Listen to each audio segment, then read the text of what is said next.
What's up, honey love? What's up, girl? What's up, love, honey love? I see you. What you doing, Red Sonya? What's up, Sonya? Fat Mama Sonya.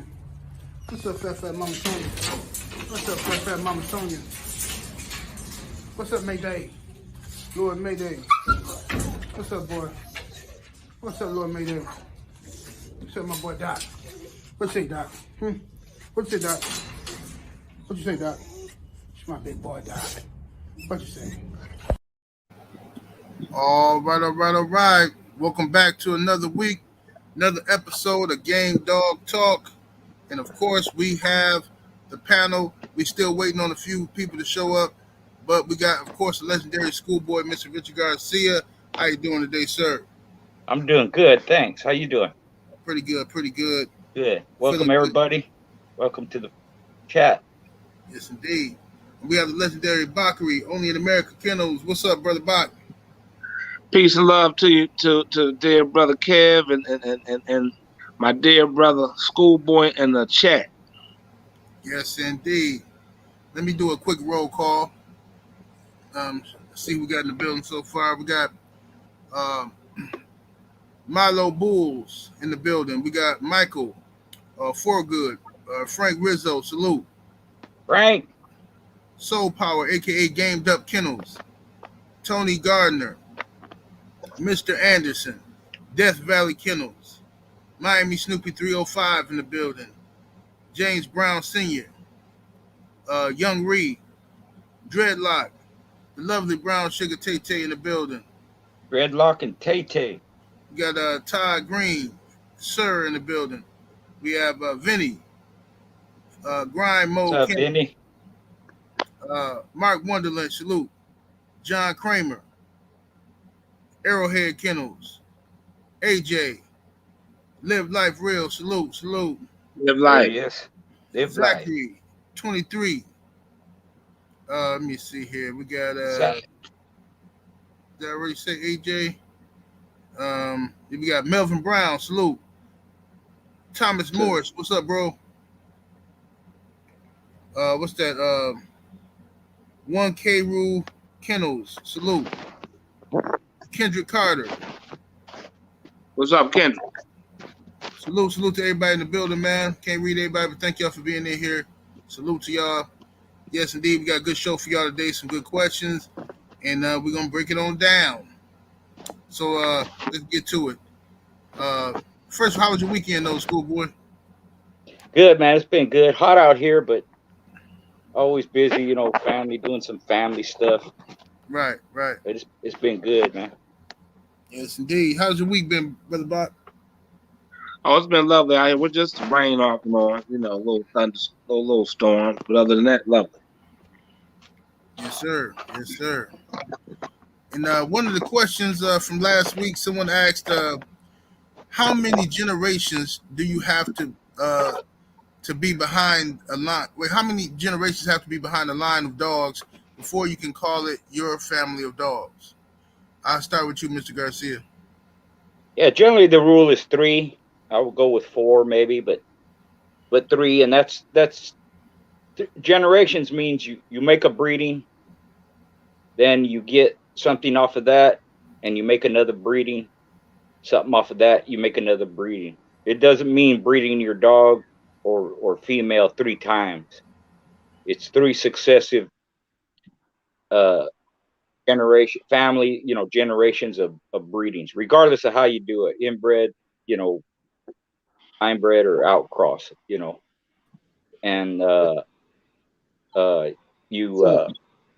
that takes about 10 years really when you think about it, if you're doing it right,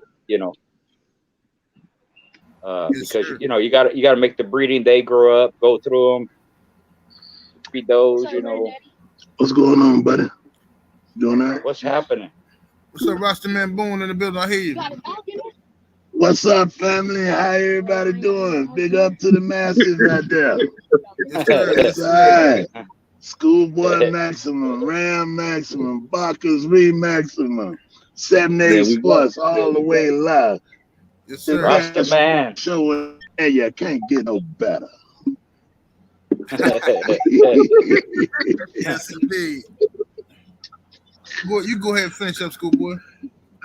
Yeah, so you have to make the breeding. Then those dogs grow up. You go through them, choose the ones you want to breed them. It just, the point is it takes some time. It ain't gonna happen fast. And usually around by 10 years, 5 if you real fast, if you got a lot of room or you got a lot of dogs, you can Right. develop your own family of dogs. Yes, indeed. What's your opinion on that, Brother Bach? I mean, he just said it all. I mean, it's no different. I can say, like you said, basically 3 generations to 4, as he said, and of course, after 4 generations after that is that you don't even really count on anything behind 4 generations, pretty much. So he's right, 3 to 4 generations, exactly what he said. I would be saying it, repeating the same thing he just said. All right, you would agree with that, Rasta man? How many generations does it take to call a bloodline your own? Well, I think excuse me, y'all. I just got to eat. Okay. Y'all, he was saying 3 to 4 generations. I guess you can say that, but you got some people they get a dog and whether they bred it or not, and then they say it's their blood. I've seen because they bought it. Yeah. But things so much different than yesterday. And somebody always trying to change the rules, man. I'm telling you, man. Right. Now they come up with their own shit. You know what I mean? It'd be like they done made some new shit. You know what I mean? It's like but I would agree with them too. Yeah. Sure. Yeah. Right. Another question we have here is wait a minute, hold up, excuse me. Whose TV in the background can we turn off? Something's interfering with our flow. Let me see. Boone, you got anything going on in the background? I'm riding with your seatbelt. That could have been me walking through the house. Okay. Oh, okay. Schoolboy. All right. Okay. Let's see here. I'll keep him quiet. Shut that shit up. God, don't. Me and Bob talking, motherfucker. Don't get ran. No, don't put me in. Yeah, I got the door closed. They can't hear me. I'm just talking shit. So you just bullshitting. All right. Yeah. We don't want you to have no trouble. Yeah, absolutely not. Hell no. The question is, how does someone that's green get a game dog when there's so many closed yards today? I'll start with you, Brother Bach. Well, I've never known it to be closed. So not when I got into the dogs, we had sport dog journals and everybody was selling dogs in there, sporting the pit bull Gazette at that time. So, but I mean, hell, I brought my first dogs, which really put me on the baddest stuff that I feel ever I could get. That ran me right into a person who took me right to East Coast Assassin Yard, got all my stuff. So I got that out the regular paper. You know what I mean? So they got papers and everywhere where you can get pit bulls and game pit bull stock at that. So I don't know about clothing, in terms of if you're saying somebody who actually doesn't sell their dogs, then the person ain't selling their dogs. So that would be the only what I could consider closed yards. But in terms of buying dogs, they selling dogs in all these Facebook groups that's on Facebook. They can buy dogs all day. So I don't know about yards being closed to where a person that wants to get dogs can't get them. Okay. Rasta man, what's your take on how can someone that's green get a game dog when there's so many closed yards?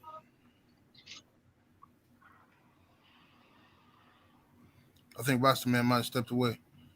Hmm. Schoolboy, your take. Yeah, there we go with another term, too, that might be misconstrued or mistaken for what it really means. Because what Bach said is true. A closed yard means they don't sell to the public. They don't, it's closed. You can't. They're not going to give anybody a dog unless it's their close friend or their team or combine or kin or whatever. Correct. They just don't let dogs go. But if you want dogs, like you said, they're available everywhere. If you're looking for something, you got to know what you're looking for first. So you got to study the breed, you got to study the history, you got to, if you just say, well, I want a pit bull, well, shit, you can go buy one anywhere. Like Bob said, they're everywhere, and we didn't have online shit in the past, but you could even buy them in the newspaper. One of the baddest bitches I seen was bought for $100 out of the newspaper. That's right. Teaser. He owned a moving company, and he traveled all over the U.S., transporting furniture, all that stuff. And he was in Florida. He seen a paper ad in the paper. They were carver bred, and he just went and bought a little bitch pup, $100. She ended up being a 3-time winner. She lost her 4th game. Just a bad bitch named Peaches. Teaser's Peaches. She's all carver bred. She was a killing shoulder dog, just smart too. So in that respect, you can buy dogs anywhere. It's just a matter of what you want and what you like, but you're not going to know that until you do some research. Right. So that's the term closed yard doesn't mean that somebody that's selling dogs won't sell you a dog. They probably would. Closed yard means they don't sell to nobody. Yes, indeed. And wait a Zachariah. minute, hold on before you go there. And I got my dog where the person didn't even know how to spell Chinaman. He had cinnamon. He had cinnamon. Yeah. Cinnamon blood. Yeah.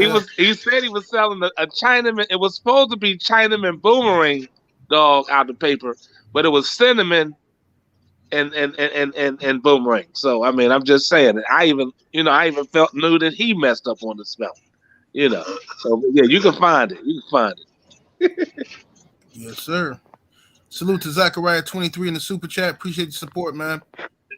He says historically, when owning a big yard of dogs, what are some things the panel did to cultivate a relationship with every dog with such limited time? Rasta man, you back?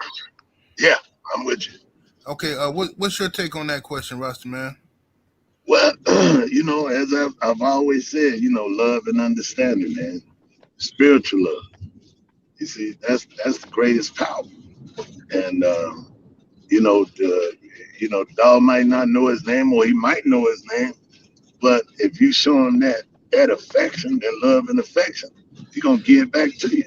Cause that's what they understand, and it's in its purest form. It ain't like, oh, you gonna give me something to eat, and I'm gonna give you some love. Or you gonna do something for me, I'm gonna give you some love. It's not like dealing with human beings. Everything they dealing with is unconditionally. Whether you feeding them or not, they will give you that love if you're giving it to them. Yes, sir. Yes, sir. Brother Bach, what's your take on that? Well, I mean, similar to what Brother Boone stated. I mean, I've had decent sized yards, but I've never believed in having too big of yards either. And then if you are gonna have big, you need to have some real good help where love is being administered, because, like he said, it's just like, and I'm gonna just say, even to a child, if you have a child that's in the class with 50 students versus that of in a class with 15 to 20, the child's gonna really get more out of the children with lesser in there. They're gonna learn better before they get in there with 40, 50, and get way behind in something if they're not really just truly bright. And the same with and I'm just dealing with that in the education in terms of giving that individual attention. The same when it comes to the dogs. If the dogs is not getting no love and the affection by the one that's dealing with them, then it's going to be hard for them to want to connect with them when they talk about doing some hunting and working, and there's really not no bond or connection. You understand? So those who got real big yards, just like Schoolboy was saying in another show, it's impossible for you to put even 15 minutes per dog.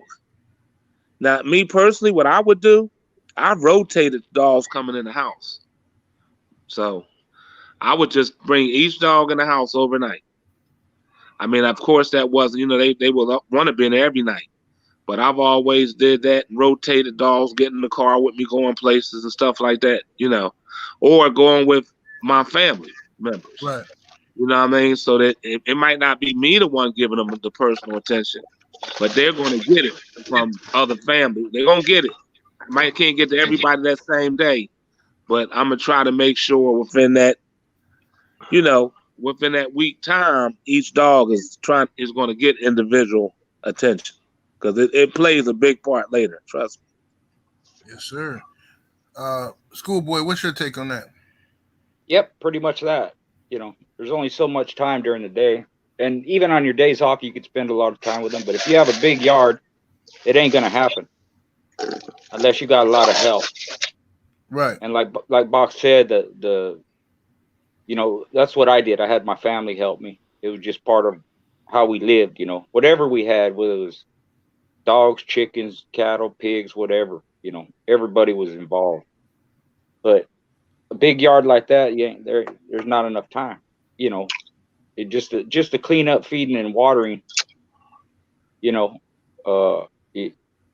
Anymore. Like I said, if it's 15 minutes a day, it's take you an hour to do 4 dogs.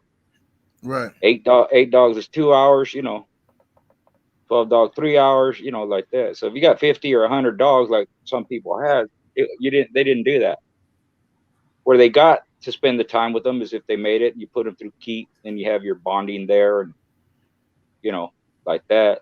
You might have one house dog or even 2 or whatever. You can rotate them out. But even then, if you have 100 dogs, you rotate one out a day, that's 100 days. So they'll be in the house three times a year. So it's just, it's all a matter of numbers that way. But you'd have to have a lot of help, and that bonding isn't going to come till later, because what we did, we gave them regular exercise too, 3-4 days a week. Everybody got took out 3-4 days a week. Right. Because, I had the kids with the pups, or my old lady with the young ones, or me, after work, and my days off, all that, So they had we spent a lot of time with them. The kids basically raised the pups. I didn't have time to mess with them, Right. A little bit, I did, but that was mostly that was their companions and all that, protectors and all that. And so there was a lot of that. But if you have a bunch of them, you virtually can't do it. Like we talk about, bonding, special time, teaching them to work, messing with them, Plus, you got to think on your days off, you're probably going to go, if you're,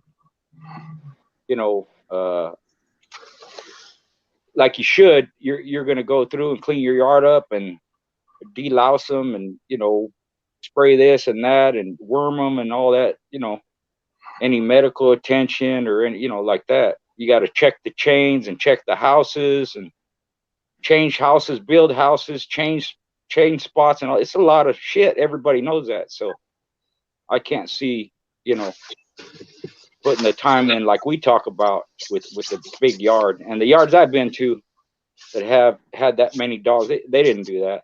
They couldn't. It'd take one yard I went to, 80 dogs. It took them all day just to feed them and clean their spot and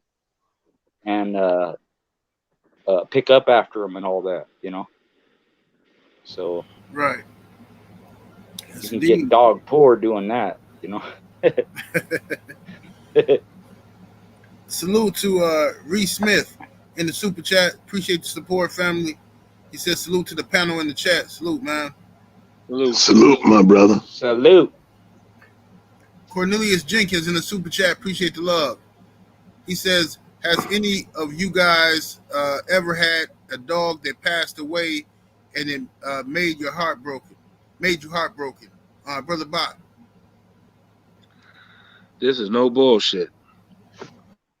I had a Doberman when she was younger that I cried about for a while, but when Tyrone died in '92, I got out of dogs immediately. And like I said, I had a lot of good dogs. And I'm not going to lie, I don't think Tyrone was the best dog I ever had. I think it was two other ones, to be honest. But because of the bond that I had with him, and he was like a family dog in the house, shit, I still cry about that dog in 2022. I mean, I might cry twice a year. Shit just come up and miss that motherfucker. I don't have a problem saying it. So am I heartbroken? I'm gonna cry about that motherfucker till I pass. Because what he and I went through and what he did for me, you know, I ain't got a motherfucking friend in the world do that shit. Right. You know. Yep. Yes, sir. Roster Man Boom, what's your take on that? Have you ever had a dog pass away that broke your heart?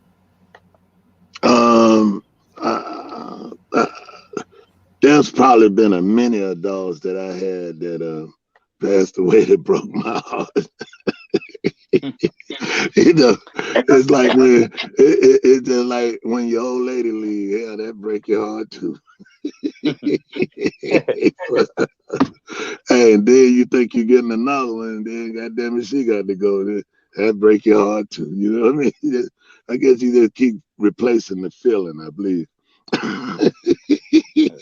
maybe I shouldn't have said that, but anyway, yeah. I mean, you know, you get heartbroken, you know, when you become attached to a dog, and you feel like the dog gonna be there. You know, it's just like we feel like we gonna live forever too. You know what I mean? Then it come upon, you know, your grandparents pass, your aunts pass, then your parents pass. You know, so yeah, you get heartbroken. Yeah, it's nothing. I don't think there's anything wrong with it to feel that good about it, or and when I say that good about it, good enough to love something to where you feel broken when it's gone. I don't think there's nothing wrong with that. Absolutely. Mr. Garcia, same question. Yeah, probably Bill. Bill, he was my son's first dog, so we had that connection too, you know. And it just, you know, I can't say any more than anybody else. It sticks with you. You think about it, and I think it's good. It keeps your humanity in you, you know, that you care about something. You know, it's not a replacement for my family or my relatives like that, you know, but it's on a level that's different than that, and you still have those same type of emotions, you know, where you just, you know, you think about all the times you had together growing up with them, and you know, it hurt my son a lot because that was his dog, and he had never lost a pet like that. You know, he wasn't just his, you know, he was a pet, if you want to call him that, just close, like a friend. You know, they did a lot of shit together. They protected each other. You know, they went out at night one time and got involved with some coyotes, and they was both fighting the coyotes. You know, he was probably, I don't know, maybe 12, 13, 14. I forget how old he was, but he had to. He was born in '88. He had to be like 12 or 13 years old. You know, they went out there and got some coyotes attacked them. You know, because they'll do that. You know, they're at night and they pack up and they'll go after. You know, they probably could tell it was just, you know, some dog out there and some little kid. He's a skinny little kid, and they just, you know, my son always carried a knife with him, so he's stabbing them. They're trying to bite him. Bill's killing them, and it's just a melee, you know. He come back all dirtied up. I asked him what happened. He told me. So stuff, you know, the dog doing that for you, and you're a kid, you know, it just makes that bond tighter, and it hurt me not only to lose that dog, but to see my son hurt like that for you know, when he passed away too, and the dog died too. Yes, sir. It's natural. You ain't human if you don't feel something like that, you know. Yes, indeed. Salute to Smooth Monty in the super chat, showing love. Appreciate the love, family. Smooth Monty. Yes, indeed. Smooth Monty, what's up, brother? He says, salute to the panel. I do not like dew claws on my dogs. Change my mind.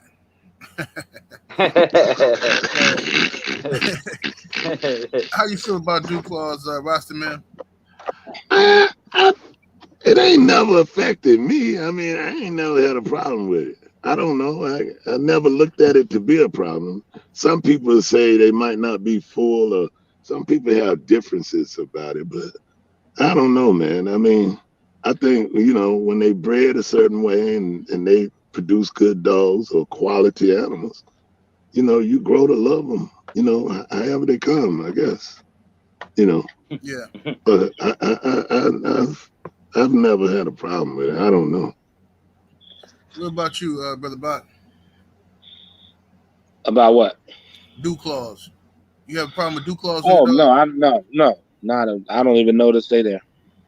Yeah, Mr. Garcia. He probably means dew claws on the back legs. You know, Okay. it's rare. It's rare with pit bulls. I've never had them. I've heard of people having them. You know, and you know, seen a couple. You know, and like Rastaman said, some people think they ain't pure, this or that. It's just an anomaly. If they get it, could happen to almost any dog, I guess. I don't particularly like them on the back feet. I guess if they had them, I might cut them off or just leave them like that. I don't know, but I don't have a lot of experience with dew claws on their back feet. You know, it looks funky, but it don't matter. When it get down to it, it don't matter. As long as a dog is a killing machine, you don't care what they look like. Yes, sir. Yes, sir. Salute to the homie Thomas Morris in the super chat. Appreciate the love, family. He says, my breeder only told me about his game dogs after I brought a house pup. He says his line was Niggerino dogs, which I'll never buy. All right, right. Don't mess with hold on, brother. Can I ask you a question? I got brother 78. Is there a Garrett Rice? Is it a brother Garrett Rice that you had blocked or something? Garrett Rice? Yeah, Garrett Rice. He been trying. He said he be typing and nobody would see his stuff or whatever. I'll check. I'll look after the show. I'll type his name in and all see right. if he. All right. Yeah, I'll see if he in the block list. But I didn't block him. Somebody else might have blocked him. But tell him to Bach. Tell him to ask you the question, and you just let us know. No. He had hit me up about. Okay. Kevin, and he's hitting me on a regular hookup and saying he's on the live, but he can't. And I said, "Damn, I forgot to even tell Kevin about." Yeah, but I'll put his name through the through the thing and see if he's back there. All right. Okay. Yeah, it's all good. Barbara Shad in the super chat. Appreciate the love, family. He says, salute to the panel. Mr. Garcia, I was wondering how could I get my hands on your book? Just hit me up on Messenger, Richard Garcia, or you can email me. It's all small letters, Richard J. Schoolboy at, let's see, Richard J. Schoolboy 60 at gmail.com. Right. You can, or tag me or something in this video or something, and I'll give you the info for it after we're done. I don't know how people do that, but I get a notification sometimes that somebody answered my or somebody got a hold of me or something. I don't know how it works, where I can go back to the chat, you know, I get a notification and then they ask me a question or something. Okay. So you can do that. But Messenger's the easiest way. Yes, indeed. And the link to Schoolboy's Messenger should be in the description box underneath the video. All right.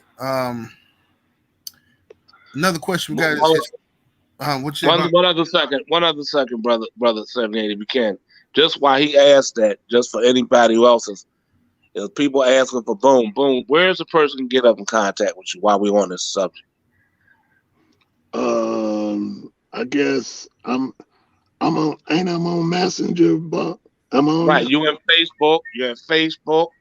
I'm on Are you on Facebook. Instagram? Are you on Instagram under any name? I ain't never did no Instagram. Okay, But, so it's on Facebook. Yeah. Because people want to know, they want to get in contact. So if you want them to get in contact, they can get in contact with you on Facebook. And anybody, they could just they can text me. I give them the phone number. Is that okay, Kevin? Oh yeah, that's fine if that's what you want to do. 336-558-5715. Just text me. Let me know who you are, and you was on.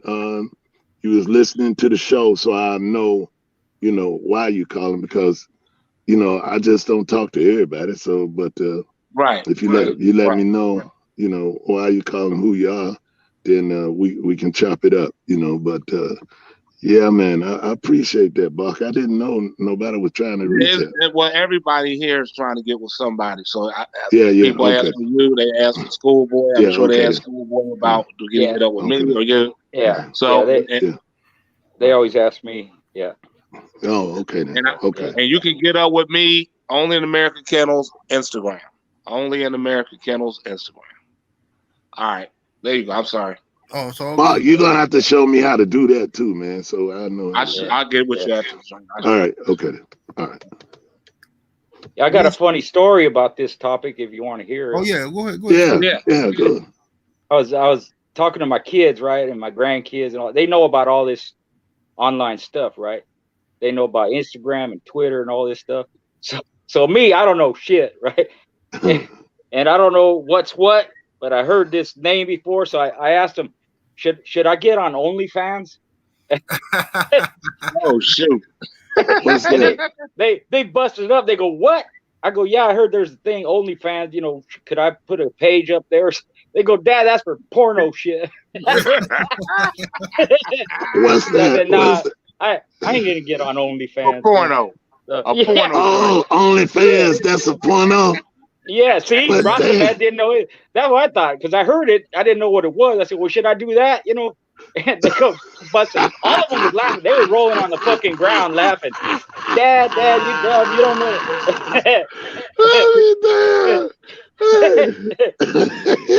Damn, see, we'll get tricked. Yeah. We'll get tricked on some shit. Yeah. So don't look for me on OnlyFans. I ain't gonna be on it. Nothing to see here. No, we ain't gonna do that shit down, man. Yeah, fucked up. Schoolboy, but yeah, hit me up on OnlyFans. Like, yeah. We gotta see Schoolboy up there twerking, man. Yeah. Oh no, hell no! Don't do that shit. Yeah. Fuck up the whole program. The whole program will be fucked up. I better get a million likes. Oh, hell! Y'all know who you gonna get them from, though. That's do that shit. We got to fire your motherfucker. Yeah, I can't. I'll be like, I can't come on 7-8 no more, man. I fucked my shit up. Sorry. Oh, damn. Oh, we done goddamn changed the game, bro. Yes, indeed. Salute to the homie Rustic Band Dogs in the super chat, showing love. Appreciate the support, family. Thank you very much. And we have thank you, brother. Yes, sir. We have the brother Doug in the super chat. Appreciate the love, fam. Thanks for the support. Thank you, Doug. And we have Smooth Monty coming in here ridiculously heavy in the super chat. Salute. Oh man, Smooth Monty, man, to the maximum, boy. Smooth Monty went heavy, boy. Yes, hey, listen, it ain't Smooth Monty no more. It's Smooth Monty Maximum.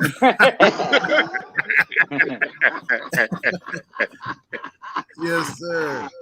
Smooth Monty, you all right, my brother. We love you, man. We love you, bro. Hey, what questions, Monty? You got any questions you want us to answer? Because you showing some love, brother. Just ask us what you want to know. You sure you want the question? He said, how about what you say, Schoolboy? What you say, schoolboy? You're crazy. Listen to this. Listen to this, Boom. He said, how about a dog man meet and greet in Dallas? Yes, schoolboy, we need you on the OF on OnlyFans.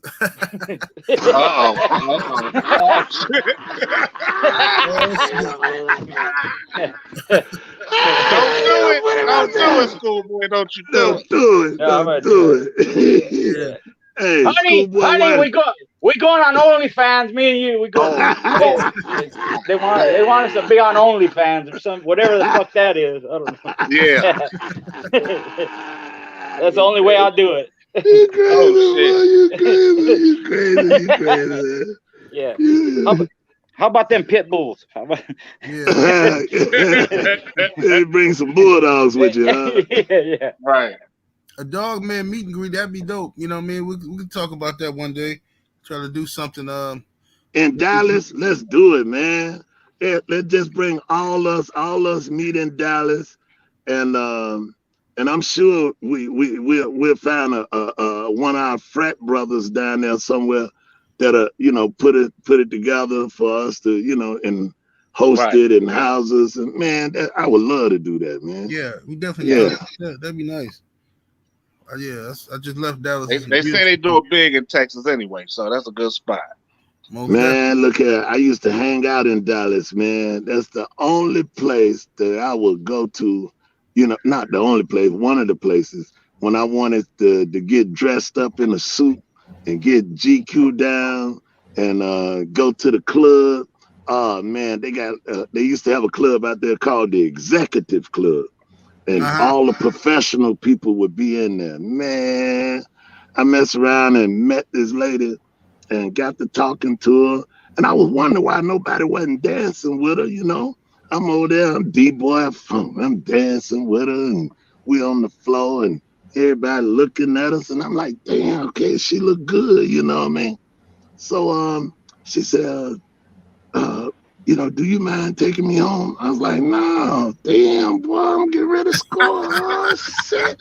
Goddamn, boy, chest all out. So we got outside and we got in the car. She said, I want to tell you something. I said, what's that? She said, I used to date a police and he killed the guy that I was talking to. I said, what? I said, oh, shit, what the fuck? Hey, but now, old Boone, I said, she said, we used to take my, I said, yeah, I'm going to park 2 rows behind your house. I'll be around the corner. Right. Hey, she said, you going to walk me around? I said, I'll be right here when you come back. Man. Hey, man, she came back. Man, we stayed at the hotel for 2 days. Hey, she said, when you coming? I said, I'm gonna call you. Man, I ain't never called that lady. Damn. Yeah, you ain't called her yet. Never, man. Hey, boy, I made it out of there. I said, the hell with that. She was dating the police. Like, man, shit. I ain't trying to get fucked up. You know what I'm saying? But excuse me, man. I'm sorry. Y'all go ahead. I ain't mad at you at all. Barbara Shad back in the super chat. Appreciate the love, family. And right on, Barbara Shad. Yes, sir. Yes, sir. He got another question. His question is, thanks, y'all, 100. He said, but historically asking, does anybody have any experience with the Niggerino dogs? I'll start with you, Brother Bob. Yes, sir. But I haven't crossed. Well, I got it from Ed Farron, that torpedo dog, and that was Boone. That was the father of Punchinella that you ended up getting. Okay, yeah, that was her daddy. So I did like what he produced. Okay. What about you, Brother Boone? Yeah, I had got that female from Bogman. She was something special, man. And this the God's having the truth, man. I never seen her go, but Bog told me what she was. I went ahead and hooked her. You know what I mean? I'm like, shit, I ain't got to see nothing there. Yeah, Bogman told me everything about it. And after we dropped one of them, and we won. And then we was getting ready to do her, and the boy seen her. He just paid the forfeit, man. He's like, man, we ain't doing it. So I was like, man, I was upset, man. I was saying, like, look, we'll just do it for a little or nothing, man. I just want to do it because Bach done told me so much about how she look and everything.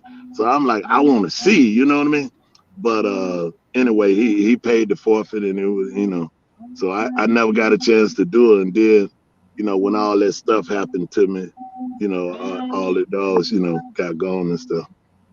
Yeah. Right. What about you, Schoolboy? Any experience with the Niggerino blood?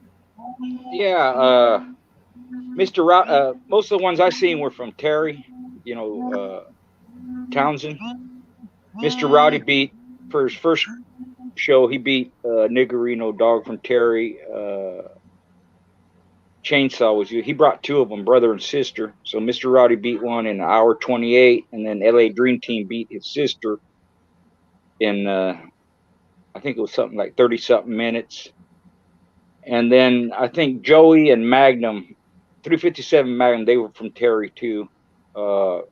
Magnum was a 2-time winner. He beat who did he beat? Oh, he beat Steve Hendricks, a 2-time winner named Shorty, in 2 hours and 41 minutes. And then Joey beat Flapjack, who was I think he was off of Champion Alien, that white stuff, white blood, in 1:15.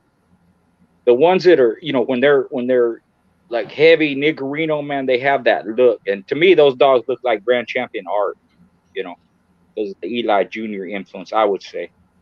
But they got that, it's kind of a longer muzzle, nice, you know, nice head, but solid muzzle. It's kind of rectangular more than square, you know. And you know, the ones I seen, they were good on the muzzle and the stifle. Fast, good mouth, you know, like that. There were some tough dogs. Okay. Yes, indeed. Yes, indeed. All right. Question we got here is, historically speaking, could you mess a dog up by raising it with another dog and waiting too late to get it started? So he's referring to back in the days, of course. I'll start with you, Mr. Garcia. Could you mess them up, Ray? You know, again, I think they have the idea it makes them soft, you know. You know, I guess it depends on the dog. I've never heard of that happening other than, you know, somebody could say, hey, I raised him with this dog, so it took the fight out of him or something like that. That don't usually happen. You know, I would say that dog, he wasn't going to fight anyways, you know. But some dogs, you can raise them with a dog or a cat or whatever, and they're good with that animal because they were raised with it. Anything else, they would, you know, it's like that Bucky dog at Dunleavy. He was brother, sister off of Jeep and Kate. He was raised with a cat. That was his mama. She could do whatever she wanted. She used to discipline him, and she'd slap him in the face and all that. He wouldn't do nothing to her. He'd act like a little kid around her, you know, bow his head. But any other cat, he'd kill it. Anything, he'd kill a horse, cat, whatever. But with that cat, he was okay with it. So I don't see, you know, the dogs are intelligent enough to know the difference. And I would say, you know, if you think you're going to ruin it, it got ruined by raising it with another dog, then the dog probably wasn't much to begin with. Right. You know, because they know the difference, you know.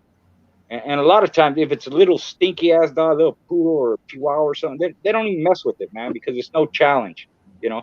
Right. They know they could kill it in one bite, so they'll tolerate them, you know. But you put a bulldog in front of it, it's a confrontation that gets in their shit, gives them that look that we're gonna get down. That's a whole different story. So I can't recall of any dog being ruined by raising it with another dog. It's just some dogs, you know, you raise them with another dog and they ain't worth the shit anyways. It doesn't have nothing to do with the way they were raised from my experience, you know. Yes, sir. So I don't know, maybe somebody else got it. What's your take on the roster, man? Shit, man. The same thing Schoolboy just said, man. If it's gonna be something, it's gonna be something with, without, wherever, no matter. You know, it just in some people thoughts, they have to have a reason for it not being successful. You know what? You left them together too long. You see what I'm saying? Yeah. There you go. That's what happens. See. I'm gonna tell you. See, he's a killer. But if you hadn't left him with him too long, he been a killer. Yeah. Right. It's just an excuse, huh? Yeah, that's all it is. That's that. You know, it used to be years ago like 1,000 excuses, right? Now it's about 3, 4, 5 million excuses. Yeah. Hey, they cheated. They cheated. Right. It wasn't right. You know what? My dog had a knot on his neck. He didn't have no knot before it started. Yeah. You hit a nerve. Yeah.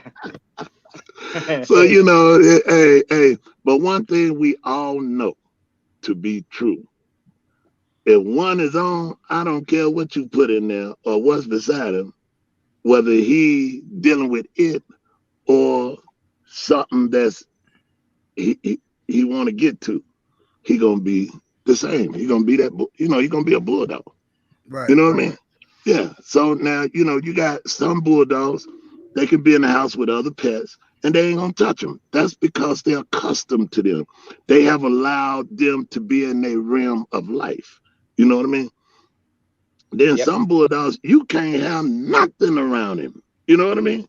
And so, you know, but if you raise two together and then neither one of them turn out and you say, oh, you know why he ain't no good? Because, see, they was raised together too long. I don't buy that, you know? Right. I don't buy that. Yes, sir. Brother Bach, would you agree with that? Oh yeah, I agree with both the two good brothers, and at the same time, what was mentioned, I think, by both brothers is that it really depends on the dog. Some dogs are just, they hate everything, so that's not going. You can't have a dog with no dogs, okay? Then you have the dog that can raise up with one and to be protective of that other dog and kill everything else they see, but will never hurt that dog that they grew up with. So it's just like you got yards where you might see a yard that's super calm. You say, damn, boy, I don't think nothing back this motherfucker do nothing, because they ain't trying to get at each other. They didn't pretty much cool with everybody back then. Ain't nobody really rolled them in each other. A lot of times they just kind of cool acting. But then you take that dog somewhere else, or you take or bring something else in that yard, and the whole yard want to kill them. You know, right. So it's just depends on the dog, man. I mean, like I said, you can't say just because a dog raised up with another dog, you know. But me personally, I wouldn't have no fucking dog with another dog. I mean, it's like me, goddamn. It's like me putting a wolf in there with a goddamn sheep. I mean, they ain't supposed to be buddies. What the fuck is I got on here? You know what I'm saying? What we got going on here, man? I mean, what the fuck am I? I'm fucking this whole wolf head up. Like, I'm telling them don't fuck with the goddamn sheep. And this motherfucker like, man, I'm trained to fuck this motherfucker. What the fuck? Oh, no, don't you touch him now. So every time you see a sheep, you think you get in trouble if you go after the motherfucker. So, no, I don't fuck with that. That motherfucker ain't supposed to. He ain't supposed to be in there cool with shit that he ain't supposed to be cool with. That's my opinion. Me personally. Yes, sir. What's up, Main Event Mark? What's up, Condo, Sami Hassan, everybody in the chat. Bert, I see you. Salute to everybody in the building. And to the somebody asked me, let me see who this is. Somebody in the chat. How's the puppy doing? From I got from City Boy. Us doing good, real good dog. Man, I like her a lot, man. I call her Lady Eloise. She real nice, man. She nice little thick girl. She gonna be real muscular. She's probably gonna be built like a male dog and shit, but she real affectionate. She like to be up on me and stuff. I usually take her in the house and other dogs get jealous and shit. So, you know, when they see her coming in the house and shit, they get mad. But I mix it up. But, you know, my boys is a little too rowdy to come in the house nowadays, because as soon as they get in the house, first thing they do is take off running and jump on the table in the kitchen and shit. My wife like, get him the fuck out of here, you know. So yeah, it's funny how they do that, you know. You let them in, they run all over the furniture. I don't know what the fuck they're doing, but they run all over the furniture, up and down, in and out the rooms, acting crazy, man, like a little kid. But Yeah, they do that. Yeah, That's not that's not Lady Eloise from Boomerang, is it? No, this a pup. This No, is a pup. I'm just joking. I'm talking about you. I think that was Lady Eloise in the movie Boomerang. Yeah. But I think That's where I got the name from. That's where I got the I name think from. that's what Eddie Murphy said. Can it get any darker in here? You know what I mean? I just That's where I got the name from Boomerang. Yeah. okay. I know I heard that name before. Yes, indeed. Salute Africa's home in the super chat. Appreciate the love, family. He says, "What's up, Africa's home?" He said, "Salute. What historical great dog would you love to have matched up with your best dog, and how do you think the match would have played out?" I'll start with you, Mr. Garcia. What historical dog would I? Let's see. This ain't even a famous dog, but I would have loved to have Mr. Rowdy go into T.L. Williams' Philo. Okay. He was a 2-time winner. They were a lot alike, man. It would have been a war, you know. They were both that weight, just a few years off, or else we probably would have went into each other. Just you know, he was doing his thing, and then he lost it. Ended up losing to Tito Local Boys in almost 2 hours. He was a 2-time winner. He had won in 5 minutes and 20 minutes. And then Tito beat him with the son of Outlaw named Outlaw Jr. in like 1:56. Right. So right. I think he died after that. But still, Mr. Rowdy wasn't mature enough yet to start. I would love to see that. If we're talking historically, maybe like since Art is my favorite dog, you know, he was a 40. I think he was matched like 40.5 to 46. So maybe him and Champion Bill. Probably Art would have killed my dog, but I would have played hell. You know, I would have given hell, something like that. You know. Yes, sir. Or any. I had a lot of dogs in the 37, 38, 39 pound range. You know, there's a lot of dogs from the past that were that weight. It's a real common way. So you pick any of them, Grand Champion this and that or whatever. You know. Right. Right. Okay. I always thought about that, you know, Philo and Mr. Rowdy, how would that come out? Or even Champion Bullshit and Clayton Blood, you know, 38 pounds, something like that. Right. Yeah, I wouldn't have been scared of none of them. You know, they were good. They were good dogs too. But I had some good dogs. Yes, indeed, Brother Bach. Same question. What dog would you historically have wanted to go into, and who would you take him into? Who would you bring?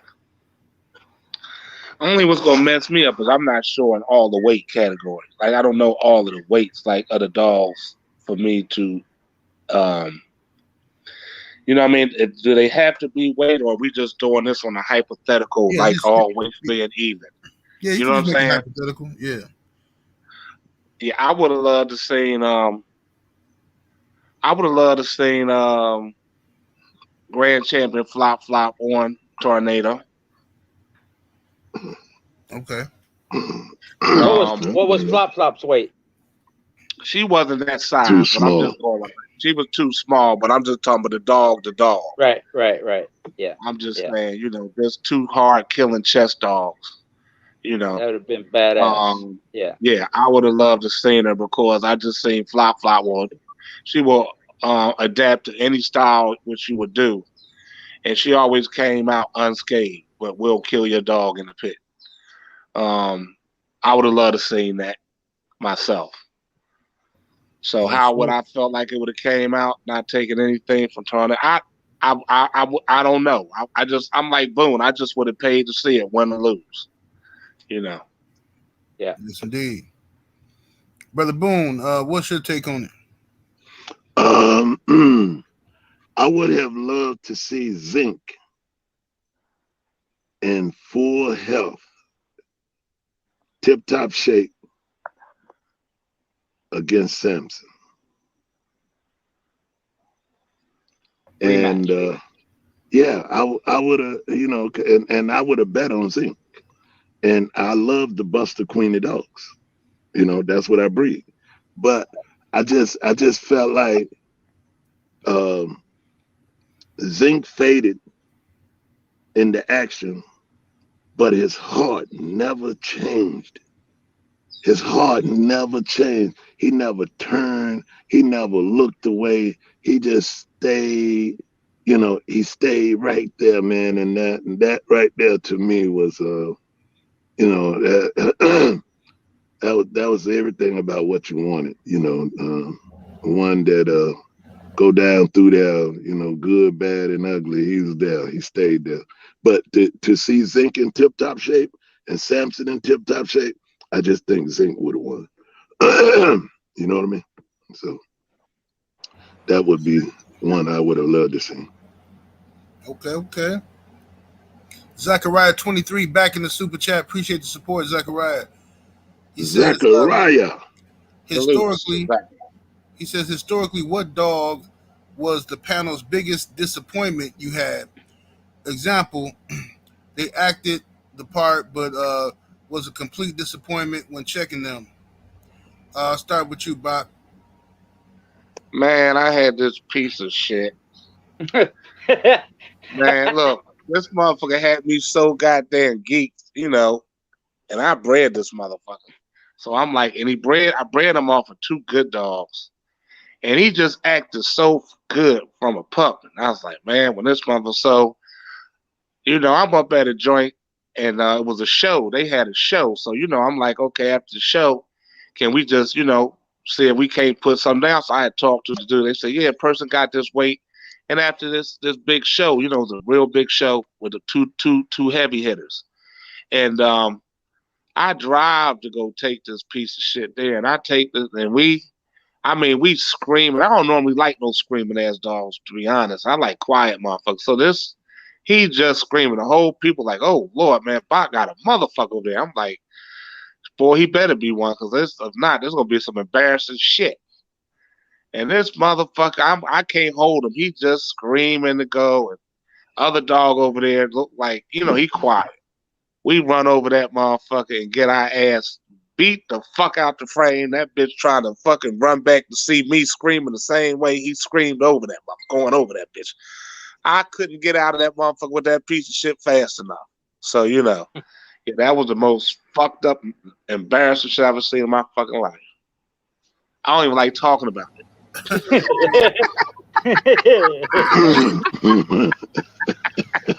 What about you, Mr. Garcia? I would have to say Percy. She was off of Brat's Omen, and my sissy female. We beat LA Dream Team Snow with her in 44 minutes. Got best in show, and then we hooked into champion Nikki. She was at Alien stuff, and I knew I was off on the keep, you know, but I thought, you know, Percy would make up for it, you know. I just made some mistakes at the end, put it that way. So they hook up, man. Percy was fast with a good mouth, and Nikki, you know, I had seen her before, and she was like a slow starter, so I thought I'd get the jump on her, cut her up. Maybe, you know, it might go some time, but, you know, initially Percy would you know, get to her in the beginning, go through the middle part, and then finish her off, you know, because she could bite pretty good. So they come together, and Nikki starts fast too, man, and they're just all over the fucking place, man. The referee's like, man, this is the fastest bitches I ever seen.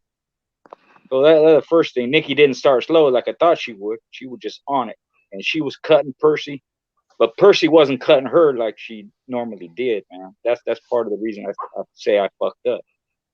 Well, we get down to the scratching, and it's hot that day, so the scratching starts probably 20 minutes, you know. And Percy would scratch, but after she hit, they start doing their thing again. She would start crying from the pain, just wailing, crying, hollering and shit.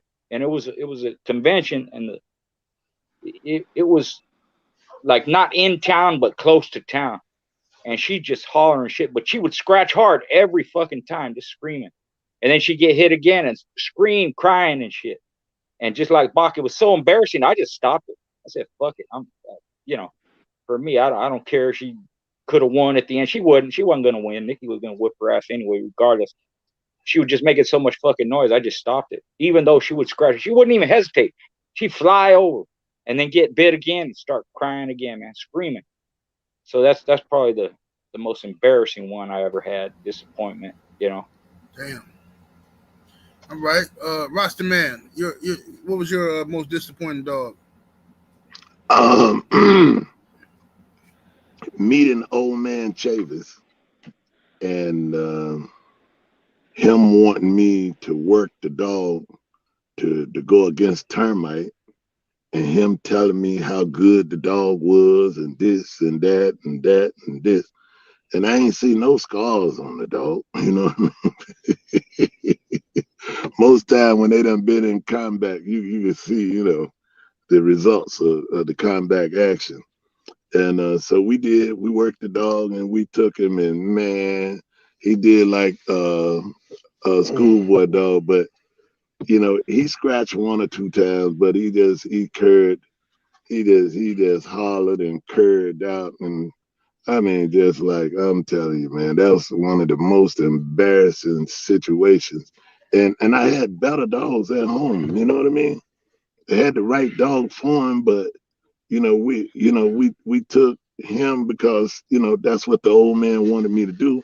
So I granted the wish, you know, and but the dog just straight, you know, to me, he looked like he hadn't even been schooled properly. You know, he might have looked at him once.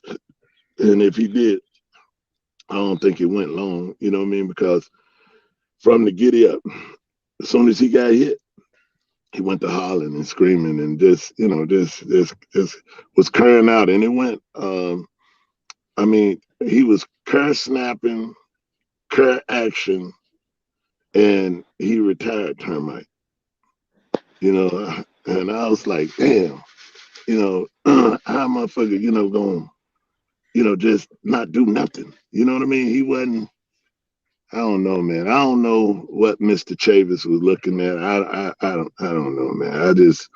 I just, you know, I hated that. You know, I wish, to me, if he'd have gave a performance of, you know, giving the business, I probably wouldn't be saying what I'm saying. But he didn't. He was just, you know, he acted like he didn't know where he was. He acted like it was, you know, not even a part of his life, man. And so I was embarrassed, but, you know, I took the L and it was okay. And but yeah, that was an embarrassing moment. Yes, indeed. Hey, salute to my brother Combat Tour Bag that came through in the cash app. Appreciate you, homie. Y'all smash Bless that up. like button. Hit the Yes, like button, sir. you know. Let's get over 200 likes in the building. Let's do that. And Let's go. keep your head up, Combat Tour Bag. He had a fight this weekend. He wasn't successful, but he gonna bounce back. Yes, sir. We winning. Who was that? That's Oh, my wow. homie Combat Tour Bag in the chat. Let me see here. What schoolboy? Oh, Schoolboy fell off. He probably jump back in. Oh, okay. Okay then. Reese Okay. Smith back in the super chat. Appreciate the love, Reese Smith. Says just a suggestion. Y'all should have a Game Dog Talk email where people can hit you up. Well, we got the Instagram for that. You know what I mean? So go subscribe to the Instagram Game Dog Talk on Instagram, and somebody definitely get with you. You know what I'm saying? Ram usually run that, so you know you'll be able to reach out from there too. You know. All right, let me see here. Right. Mr. Garcia back in there. Yeah, had to step out for a second. Sorry about that, guy. Oh, no problem. Joe Houston in the super chat. Appreciate the love, Joe Houston. He says, question to the panel. Did anyone try to go into termite or have seen the blood up close? Yeah, Brother Boone just spoke on that. Yep, right on time for that one. Peace to you, man. Appreciate it. Meredith Campbell, salute to the homie in the super chat. What it do, Meredith? Salute to Brother Meredith. Bless up, Meredith. He says, what it do, family? He says, just paying my tithes. Any of y'all have suggestions for getting my dogs to be quiet through the night? I don't care, but I'm trying to look out for my neighbors. Man, anybody got Ooh. suggestions on that one? Shot column. Shot column. Shot caller. Yeah, that's legal now. Yeah, that's legal. Yep. Yep. That's gonna be the only way. If you see this the thing about having a yard of dogs is, see, a lot of times we be doing what we want to do, thinking it's gonna be okay, which is fine. But you cannot have a yard of dogs in a neighborhood where somebody gotta go to work, somebody gotta get up, you know, and they got kids, and it's gonna be bad for you, because eventually the neighbors get tired, they get pissed off, they get upset, and then they start calling the folks on you. It's like you know, it this happens all around the world. It doesn't just happen in those certain areas. This happens anywhere. If you're in a neighborhood, I would suggest to try to keep it down to a minimum. And I mean, I wouldn't even try to have no more than maybe 2 or 3. You know what I mean? And then being in the neighborhood, you probably gonna have to have a shock collar to kind of keep them where, you know, at nighttime, you know, like if everybody gone to work and everybody away from home during the day, you know, they don't hear the dog. But at nighttime, they raising all that noise, then, you know, you need to have something to kind of, you know, keep them calm, because if you don't, eventually the neighbors start calling the folks on you, and then now they want to come check your yard, they want to do this, they want to do that. So you got to be conscious of your surroundings. If you're in a neighborhood, you got to really be careful, because it ain't like it used to be. I remember when back in the day, Mr. Whitley, he had a yard full of dogs, and he stayed right there in, you know, in the neighborhood, and for a long time he didn't have no problems. Then all of a sudden, you know, the neighbors, you know, they start calling and this and that and that and this, and he was like, man, I can't believe this. I said, bro, believe it. I said, you right here, you know, Joker 10 feet away, 20 feet away from you, you know, another Joker 15 feet away from you, or, you know, less than 20 feet away from you. You know, when you got neighbors that close to you, man, you know, they might walk out there, smile at you. Hey, Joe, how you doing? You know what I mean? Your motherfucker got them damn dogs, and get them damn dogs out of here. You know, you just don't know, man. You don't know what's going through their mind, because they put on that smile like they cool with you, but all the time they got a problem. Yeah. And it's just like another thing. It's just like a buddy of mine. He done got 4 or 5 his dogs died of poison, because they, like you said, after a while. I mean, to be honest, you got to be respectful to the neighbors too. We can't blame people for calling. Like Boone said, you know, it's people got lives that ain't got a shit to do with no damn pit bull shit. They don't give a fuck about it. They don't even know nothing about the dog shit. And you want to sit up in the place, you got flies and shit smelling all in the house. And I'm just saying, I mean, it's disrespectful to them. So when they start complaining, we can't get mad at them. When dogs is barking all while you going and barking all through the day, and they try to get sleep. Some people work at night, so they sleep in the daytime, you know. So, you know what I mean? So you have to be respectful to your neighbors. And that's why, you know, it's best if you got dogs to have some fucking land and be out there. But if you're gonna live in the city, it don't just be the noise that piss off the neighbors, it be the smells too. Everybody yard ain't smelling the greatest. Yeah. You know, so that'd be the other thing to get on their nerves. You know what I mean? So yep. Yep, you gotta clean that. Make sure you clean your yard up every day, because then off days will fuck you right on up. You know what I'm saying? Trying to be lazy. When you living in the city, got neighbors like that. That shit, yeah. Nothing worse than smelling somebody stinking ass yard, man. Yeah, I'm telling you. Yeah. I have a bunch of videos. In fact, I don't want to take over the chat, but I guess I have a YouTube channel or something. I didn't know nothing about it, but people keep joining it, this and that. And I'm going to start, I guess I'll get involved. I don't know how. I have my kids help me. But I have a bunch of old videos that I'm going to post up there. And this is what made me think of it. I have a video called Being a Good Neighbor, you know. Right. You know, helping out and, you know, just, you know, lot of people, because of the dogs or just the way they are, they'll argue with their neighbors, you know, and usually a dog guy, they got a lot more to lose than the neighbor does. So I would suggest don't be argumentative. Don't, you know, go out of your way to help. You know, I was that way. I had one neighbor, and Bach could tell you we're out there in the middle of nowhere, but I did have one neighbor, you know, and we would help each other all the time. And it was never a problem. And I used to do shows out there. I had, you know, game foul, hack fights, and horse racing, all that. None of it, because we were good neighbors. We help each other. Their well went dry. We give them water. We have a problem, they help us. They fix our fence. We fix their stuff. You know, it was never a problem. So, you know, like Bach said, being a good neighbor, it matters. I do have one friend, and this is what he does. And I'll just say this: he has to be hard on his dogs when they're young to do this. But when it comes to feeding time, or even during the day, you know, them dogs don't bark. They don't. His dog don't bark during feeding time.